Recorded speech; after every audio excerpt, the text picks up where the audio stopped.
Today's spoiler video is brought to you by Card Kingdom. Use the link below to pre-order your cards today. Hello everyone, it's Seth, probably better known as Saffron Olive, and it's time for another daily dose of War of the Spark spoilers. And yesterday we were saying it's kind of a light day, we didn't get much, but today, oh my goodness, we've got a ton of stuff to talk about, a bunch of planeswalkers, a bunch of sweet rares, just a ton of sweet cards, so we probably better jump right into it. Before we do, a couple of quick reminders. First off, if you're looking for all the latest previews, make sure to check out MTGPreviews.com. Sortable, filterable, up-to-date, great place to keep up on all the latest and greatest. And if you haven't already, it would be amazing of you if you could take a second, click that subscribe button down at the bottom of your screen. It's a great way to support the channel and the site for free. So let's talk some sweet new War of the Spark cards, starting with a new planeswalker, the return of Ral Storm Conduit. And that's a perfect name for this card, because it's basically like a weird storm card on a planeswalker. So 4 mana in the Izzet colors, 4 loyalty. Whenever you cast an instant or sorcery, 1 damage to a opponent or a planeswalker, +2 scries 1, -2. Lets you copy your next instant or sorcery, and you could choose new copies for the target if you want to. So Ral is basically a weird hybrid of a static electrostatic field, basically just sitting out on the battlefield, pinging as you cast spells, which is kind of nice. It does stack up with electrostatic field. The +2, I went with Thassa as a comparison, that scrying every turn, it's kind of nice. You do have to +4 it, and it comes during your main phase, so you're not getting that card till the next turn, but it's still nice. And then Double Cast is actually kind of interesting. That is the -2 ability, and Double Cast, while it hasn't really caught on, it is a fun, sort of janky build-around type card, and the combination of Ral and Double Cast allows for some super sweet combos, and I think that is basically where Ral Storm's Conduit fits. This is a combo planeswalker because it doesn't really protect itself. It has 2 good combo abilities, the static, almost grape shot-like ability, and then the -2 copy spells ability. Well, scrying is just a nice value play, but really, this is a combo deck planeswalker, and the good news is, people have already figured out a couple of combos for standard. So, one combo involves Double Cast and Expansion Explosion, and this one's actually kind of funny. So, the trick here is pretty simple. So, what you need to do is use Ral's -2 to copy your next instant or sorcery, and then you Double Cast, which is going to give you double cast. So, you're going to have 2 Double Cast. You let the first one resolve, and then you cast Expansion, targeting Double Cast. The expansion is going to double up based on the first Double Cast. This is getting really out of control. And then the end result is basically going to be, you can keep copying again and again and again and again. The Double Cast and the Expansion Explosion, just keep looping those on the stack, which is going to create infinite damage with Ral, because not only does it trigger when you cast a spell, it also triggers when you copy an instant or sorcery spell. So that's combo number 1. Double up a Double Cast, Expansion with the Double Cast on the stack, and just keep copying back and forth until you ping your opponent out of the game. Another way you can go about it, a little bit harder, but you use Ral's -2, and you need 2 Expansion Explosions. Then you cast 1 Expansion Explosion, copying a cheap spell like an Op, then another one to double it up and copy the first Expansion Explosion. Get that loop going again, the copying loop with Expansion, copying Expansion, copying Expansion, copying Expansion, and you basically storm off with Ral to kill your opponent. Are either of these kills going to be viable? Are we going to see standard decks doing this? And here, the answer is maybe. I think it's possible for one reason, and that is a lot of the pieces outside of Double Cast are already cards that you probably want in your deck. Expansion Explosions you play, Ops and Shocks and the cheap spells you play, so it's not that hard to slot this into your deck, and we already have a shelf for it with Wilderness Reclamation, and that gives us like a third way to win the game. If you have a Ral out and a Wilderness Reclamation, you can just -2 Ral and then go to your end step and do the float all your mana and double up an Expansion Explosion, well, the explosion part of it, and potentially just 20 your opponent by doubling up with Ral the explosion part of Expansion Explosion. So there is a home where Ral fits in really easily, and it seems like it could be pretty powerful. I'm a little worried that it doesn't protect itself. That is a drawback, but still, the combo potential for Ral is actually really high. Plus, you can also play it fairly. We've played like the Memekin deck, where you want to just like stack up Gutter Snipes and Electrostatic Fields, get out a Runaway Steamkin, cast a bunch of cheap crash through type spells to storm off. Ral fits in that deck. It's red, so it triggers triggers runaway steamkin. It gives you an extra electrostatic field that doesn't die to creature removal, so we could definitely see it in that shell as well. So I'm actually pretty excited for Rao. Traditionally, planeswalkers that can't protect themselves, a little bit sketchy for constructed, but Rao has enough combo potential that I feel like in the right deck, Rao could actually be very, very powerful and very, very good. Next up, we have another exciting card from late yesterday, Feather the Redeemed. So a 3-mana Boros Legendary Angel. It has flying and a really unique ability. Whenever you cast an instant or sorcery that targets a creature you control, instead of putting it in the graveyard, it goes into exile, and then at the next end step, it goes back to your hand. So this can do some really sweet tricks, but step 1, Feather, is kind of exciting because it's really nice in the angel curve we have in Standard. We've already seen like Mardu or Boros or whatever color combination of angels being pretty good, and one of the weaknesses of the angel curve is it's weak on the low end. You have a lot of good 4 and 5 mana angels, but you don't have that many good 3 mana angels. It's just Resplendent Angel, so having Feather along with Resplendent Angel to curve into Aurelias and Shalais and Lyras makes the angel curve even better. Just disregarding the ability, just a 3-4 flying angel is pretty solid in an angel deck when you care about the synergies. Works really well with Aurelia because it's Boros, Lyra with the pumpage. The other thing with this card is you can do some sweet things with the ability. So level 1, you can target your creatures with card draw spells like Defiant Strike or Ryle or Bladebrand or whatever, and get them back to your hand so you kind of build your own Howling Mind. You can also do some sweet things with split cards that target creatures like Integrity, Assure, Status. These cards all give your creature some sort of benefit. Pumping, Indestructibility, Death Touch, and pumping, whatever. And then you're going to keep getting them back to your hand so you can use them every turn, and eventually, in the late game, then you can cast the second half, the Intervention, as a Lightning Helix, assemble to make a bunch of night tokens. You can also use this as repeatable removal with something like Thrash Threat or Reckless Rage, where you target your own creature, and then you're able to get it back, kill one of your opponent's creatures, and do that every turn, essentially, again and again and again and again, which is actually really powerful. I mean, if you have Feather and Thrash and Reckless Rage, you can technically cast all of them each turn, casting them, targeting your Feather, killing 2 of your opponent's creatures, and your Feather still survives to do it again the next turn. So you sort of like build your own slow board wipe in these colors, which is actually pretty sweet. So I think that Feather is pretty exciting for Standard. It can do even more sweet things in Modern. The mana's rough, but something like Gigadrouse can just be a hard lock. You can cast it on your opponent's upkeep, replicate it, target Feather with the first copy, and then target all of your opponent's lands with the rest of the replicated copies,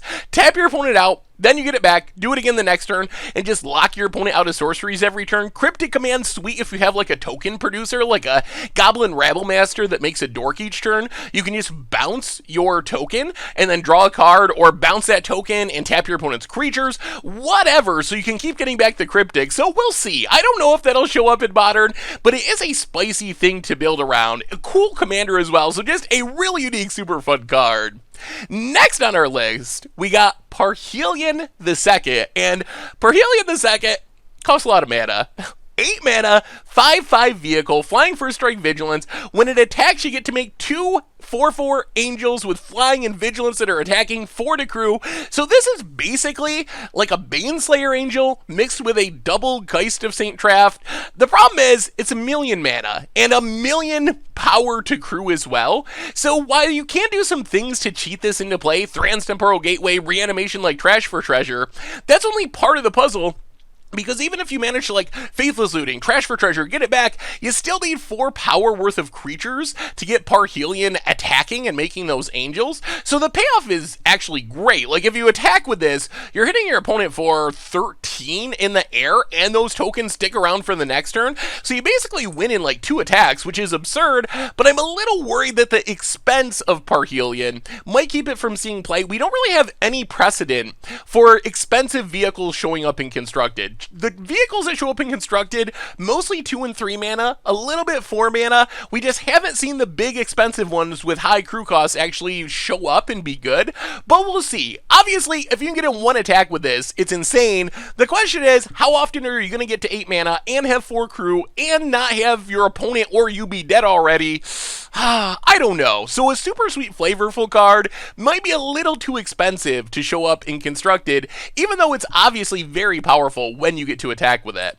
We also got some sweet lower rarity stuff. Rouse Outburst, basically a new Prophetic Bolt, a mini Prophetic Bolt, 4 mana, instant speed, lightning bolt something, and you get to get like a Sea Gate Oracle effect, where you look at your top 2 cards, snag one of them in your hand, other one goes in the graveyard. I could see this showing up, instant speed, card draw / damage, really powerful, Prophetic Bolt, obviously more powerful, more damage, more cards. It was actually a pretty good card, so I'll be interested to see if Rouse Outburst can show up. We also got Bolt Bend, which is like a ferocious version of Ricochet Trap. Change the target of a spell or ability with a single target. 1 mana if you have a creature with power 4 or greater. So similar to the trap cost on Ricochet Trap. 4 mana down to 1 mana if a condition's met. This could be a sideboard card in Standard. Definitely fun in Commander as well. Then we got a bunch of kind of sweet lower rarity stuff, I guess. Rally the Wings gives favorable wins decks a Pride of Conquerors that doesn't care about City's Blessing. Giving all of your flyers +2/+2 is a lot of damage attached to evasive creatures. Kishmina Enigmatic Mentor and Kishmina's Transmutation, interesting cards. 4 mana Planeswalker, 5 loyalty, makes it so if your opponent wants to target your stuff, creatures or Planeswalkers with spells, it costs 2 more so it protects your team, and then -2 makes a wizard and lets you loot.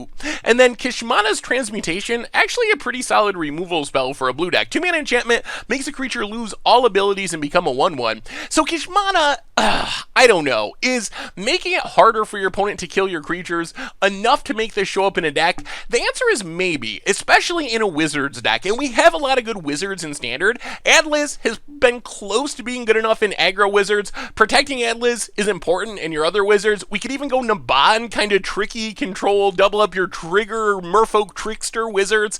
So I think that's where Kishmana probably fits in Standard, if it fits. Could also be a sideboard card just to slow down your opponent's removal if you're playing like mono blue tempo. Sticking this is a good way to make sure you're not getting ground out by endless removal spells after sideboarding. And then Kishmana's Transmutation, basically a strict upgrade on Deep Freeze. I mean, that's not true, I say strict too much, but really, it's a mana cheaper. Sure, your opponent's creature has 1 power instead of being a 0/4 with Defender, but I think that if you're playing Deep Freeze in your sideboard, you just switch Kishmana's Transmutation in, and it's going to be better most of the time. Next up, we got Dovin, Hand of Control, which, I don't know. I don't think that Dovin is actually all that powerful. It's similar to the new Teferi, except kind of just worse. Instant sorceries and artifacts cost 1 more for the opponent to cast, and then -1, you can make it so all damage by a permanent is prevented, and also damage from that permanent is prevented.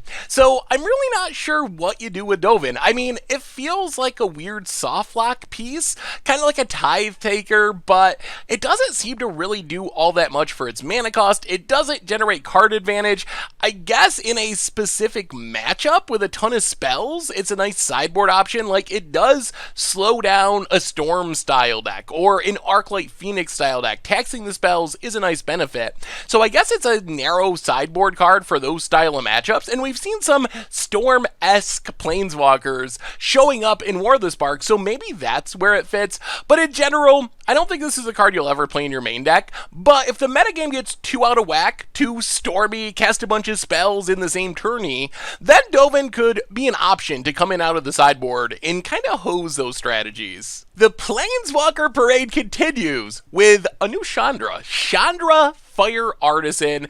So this is a rare Planeswalker, 4 mana, red of course, 4 loyalty, and it has a pretty interesting static ability. Whenever 1 or more loyalty counters are removed from Chandra, deals that much damage to an opponent or Planeswalker. +1, you exile the top card of your library, you can play it this turn. -7, you exile the top 7 cards of your library, you can play all of them this turn. So Chandra is like a weird twist on Chandra Pyromancer and also Chandra Torch of Defiance. The +1 ability is very similar to Chandra Pyromancer's 0 ability. Actually, it's exactly the same as Chandra Pyromancer's zero ability. And really, the zero ability on Chandra Pyromancer is slightly more powerful, discounting the damage, than Chandra Torture Defiance, because remember, it says play rather than cast. That means with Chandra Fire Artisan, if you exile a land, you can play the land that you hit with it, which means you want to activate this before you play your land drop. Play your land drop afterwards in case you hit a land off Chandra Fire Artisan, so sits out as a steady source of card advantage, and then if you ever get to the -7, you kind of get an apex of power, essentially. You don't get the mana, but you're going to have your mana open, and a Chandra on 7, so you probably already have a bunch of mana, so a huge chunk of card advantage. Plus, the static ability is very unique. If your opponent actually kills your Chandra with damage, Benelish Marshals, Chain Whirlers, Lightning Strikes, they're going to have to take damage to do that, as those loyalty counters are removed. Also, if you -7, you get 7 damage to your opponent's face, which is pretty sweet. So I think that Chandra has potential to put some decks in a really awkward position. If you get your opponent low enough on life, they're not going to be able to actually kill the Chandra, because the damage from the loyalty counters being removed are going to kill the opponent, which means they have to let Chandra sit out, which means you're drawing an extra card each turn, which means you're going to win the game anyway. So I think Chandra, while it's missing a way to protect itself, and that's kind of a theme we've talked about with several of these planeswalkers, and it's missing the removal ability that we've seen on past Chandras, just a 4-mana planeswalker that draws you an extra card each turn and maybe deals some damage along the way, not a bad option for certain decks. We also got Chandra's Pyro Helix, which, it's a reprint. It's fine. I don't know. People seemed a little excited about this card. I think they're forgetting that it was in Kaladesh, and it didn't really see play in Standard when it was in Kaladesh. But if you gotta kill 2 1-toughness creatures, it does get the job done at instant speed for just 2 mana. Then we have Saheeli Sublime Artificer, another super spicy planeswalker. This might be one of the most powerful uncommon planeswalkers. So it is 3 mana. Is it hybrid? 5 loyalty. Whenever you cast a non-creature spell, you make a 1/1 servo token, and then -2, you can target an artifact you control and turn it into a copy of another artifact or creature you control until end of turn. So Saheeli, the first thing I thought of were cards like Monastery Mentor or Young Pyromancer or Murmuring Mystic, except versions of these cards that don't care about creature removal. The downside of Young Pyromancer is it gets Fatal Push. It gets hit by Path to Exile. Same with Monastery Mentor. Saheeli is naturally resilient because it's a Planeswalker, and there's not as much Planeswalker removal as there is creature removal, so you can just sit Saheeli out there. If you wait until you have 4 mana or 5 mana, maybe cast a cheap spell or 2 and opt to shock right away to make a token to defend it, and then it just sits out and takes over the game as you're casting spells. We've seen Murmuring Mystic take over games in Standard, especially with like Wilderness Reclamation to double your mana. We've seen Young Pyromancer do it in Modern, so I'm really excited for a Planeswalker that essentially just works like a Monastery Mentor and makes a ton of tokens as you're casting spells, because not dying to creature removal is a big deal. The copying ability, I mean, I guess it's fine. I think this is kind of the backup ability. I'm sure there's something super sweet you could do with it that I haven't thought of yet, but basically, you make the servos, then you can turn one of those servos into your best creature. You got a Wormcoil Legend, you got, I don't know, some massive dinosaur in Standard. You can turn it into a copy of it, smash your opponent's face. I mean, that's fine. But I'm mostly excited about this being a prowess-style payoff that just sits out on the battlefield and kind of storms off as you cast a bunch of spells to make a ton of servos and eventually use those servos to win the game. And unlike a lot of the Planeswalkers we've talked about, the token ability from Saheeli does mean it protects itself, especially if you wait a turn or 2 extra to play it and leave up mana to cast spells. So I think Saheeli, so far, is my pick for most powerful uncommon planeswalker of the set. We'll see what decks can take advantage of it, but I wouldn't be surprised to see decks in Standard and maybe even Modern, it's only 3 mana, being able to build around Saheeli and make it very, very strong. Anyway, those have been our daily War of the Spark spoilers for today. So let me know what you think. What do you think about all these new Planeswalkers? Are people going to be comboing off with Ral in Standard? How about Feather? Is Feather going to be a fun build-around janky card, or does it actually have competitive applications outside of just being a good Angel for Angel-style decks? What about Parhelion? Is that card actually going to see play despite being a million mana? It's clearly powerful. The lower mana stuff, Kishmana. How about Saheeli, the Chandra, all these new Planeswalkers? What do you want to do with them? What do you think? Let me know in the comments. Thank you so much for watching. I hope you enjoyed the video, and I will talk to you soon. Thanks for watching the video. If you enjoyed it, help us out by clicking that like button down below. And to keep up on all the latest and greatest, click that subscribe button. And don't forget to hit that bell icon to get alerts whenever we have new videos. And if you want to, check out some of our other sweet videos here and here.